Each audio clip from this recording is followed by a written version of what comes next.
some of the key planning principles which I felt would be useful for city planning. It's a kind of summary of the experience I had when I worked in Singapore. So, first of all, my name is Liu Taike, and I'm in the private sector, but also chairman of the Center for Livable Cities. And before, I was in public housing as well as in the chief planner of Singapore. So, actually, my association with Singapore started in 1969 and ended around 1992, but recently the government asked me to go back and also help them to review the experience of Singapore's planning. So I want to take you through those 5 topics. The nature of planning. When we do planning, first of all, we have to decide what population we want to plan. And then we decide on the size of a city. And if a city is like a family, we want to know what are the members in a city. And then we put them together. We must plan the city as a system and not as a collection of projects. And because of that, we have to plan long term. When I was in the government, I planned the city for about 100 years, and it's still not long enough. And we have to plan big areas rather than plan small areas. We have to focus on making the function work before we think about images. So I just want to caution by saying that there are lots and lots of ideas on planning, but it takes 20 years to find out the results. So we have to be very careful in selecting the ideas. This is the first point. The second thing is that when you do the planning, sometimes when the government has a will to plan the city, they go straight to architecture. Actually, between the will and architecture, there are many steps. I will not go into great detail. First of all, you have to set the vision, you have to know the population size, and you have to get ideas from the experts, but be careful what you use, because a lot of ideas are not workable. You have to listen to the people's wishes, and then you work out how much you have to put in the plan, the quantity of the plan, and then adapt the quantity and the model of a city onto the site, because every city has its own unique site conditions. Only then you start doing the master plan, do the detailed plan, and at the same time when you're doing that, you look at, take care of the environment of the city and also take care of the infrastructure of the city, and then do the urban design, engineering design, pass the legislation and so on. And then, only then, all these things would guide the architectural development. Now, I just want to say that it sounds very exhausting and a very slow process, but in Singapore, we went through every step of it, and I think I would say it's precisely because we went through it very carefully that we have a city that's now working very well and rather beautiful. I'll skip the others because it would take too long. I'm sorry, let me ask you just, is it your know-how, I mean a Singaporean know-how, or it just a typical modern process for many cities, how to plan, how to create a master plan and further stages? This was the practice we used in Singapore, and I personally feel that it's applicable in any city. That's why I'm presenting it here. A good question, thank you. Then, but when we do the planning, those the area with the kind of red dotted line, master planning and detailed planning, how do we make sure it's well planned? And so I'm suggesting 3 key considerations. And one is we have to have the right value. And then after we have the right value, we'll put the city together scientifically, but at the same time artistically. The value, that means we must have the value of a humanist. We must have the scientific logic of a scientist, and we must have the sense of beauty of an artist. So Humanist heart means you have to provide the basic need for the people, take care of the land, enhance the appeal of a city so that the city will grow economically. And hopefully, when we are planning our own city, we also think about contributing to a better world. That means reduce the impact of global warming. That's a humanist heart.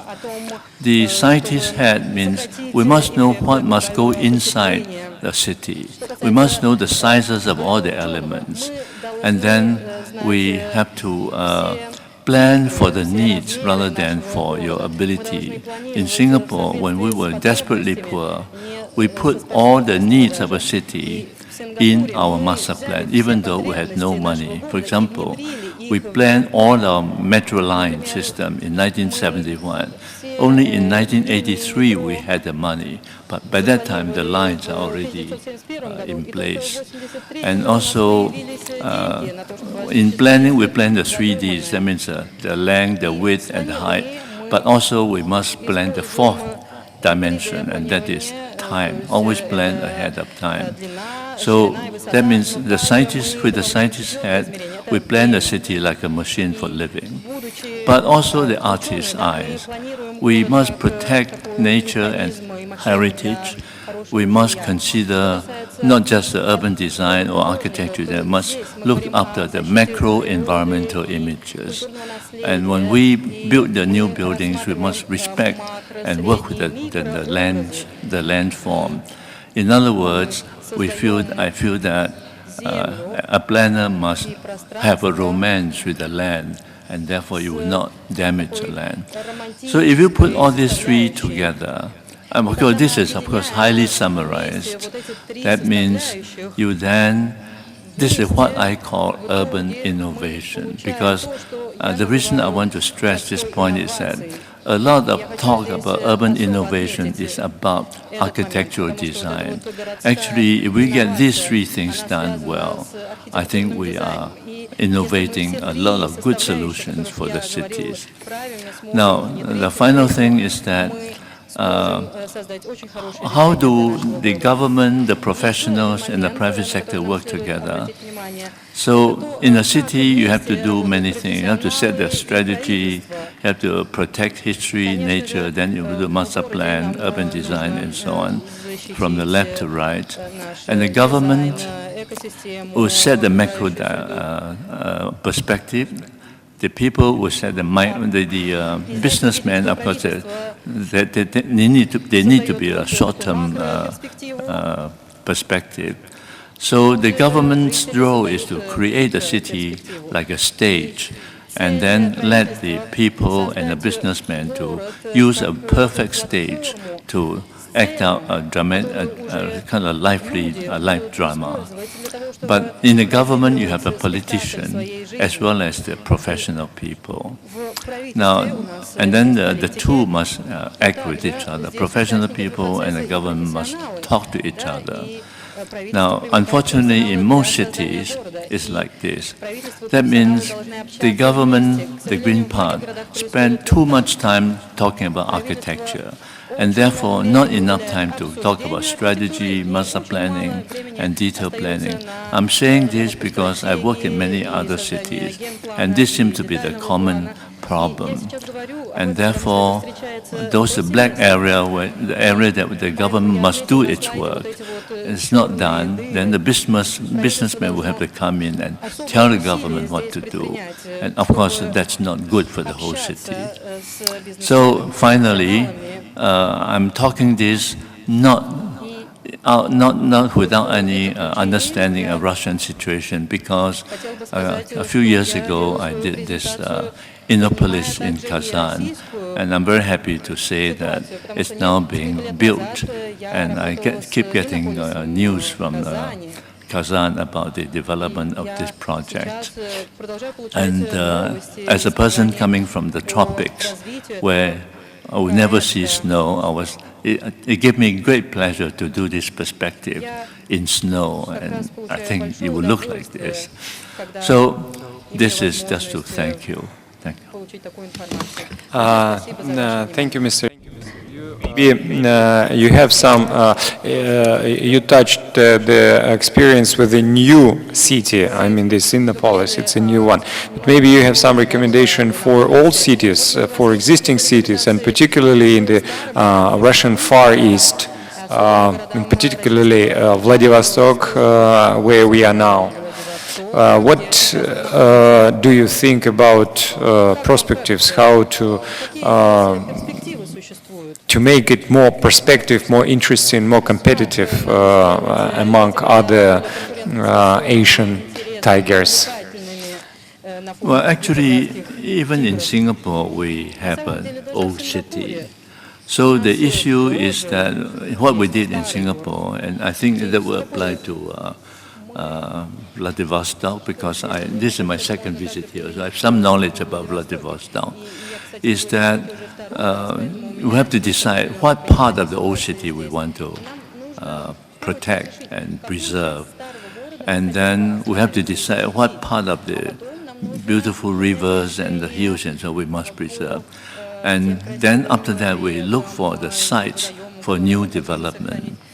And when we do the new development, all the principles that I mentioned earlier would apply. That means we have to go through all these processes, and actually the key thing is that we must set a good objective perspective, because, for example, in Singapore, one of the key government strategies is to house every citizen.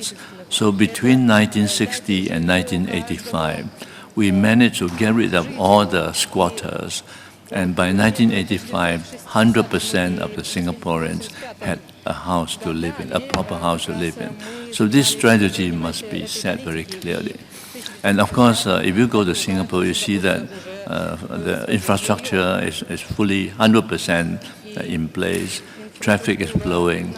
And so, in other words, while we're keeping the old city and keeping a good natural environment, the principles of developing a new city, I would say, of course, in a short time, I could give you the most important principles, would still apply. Thank you, Mr. Liu. Я прошу взять слово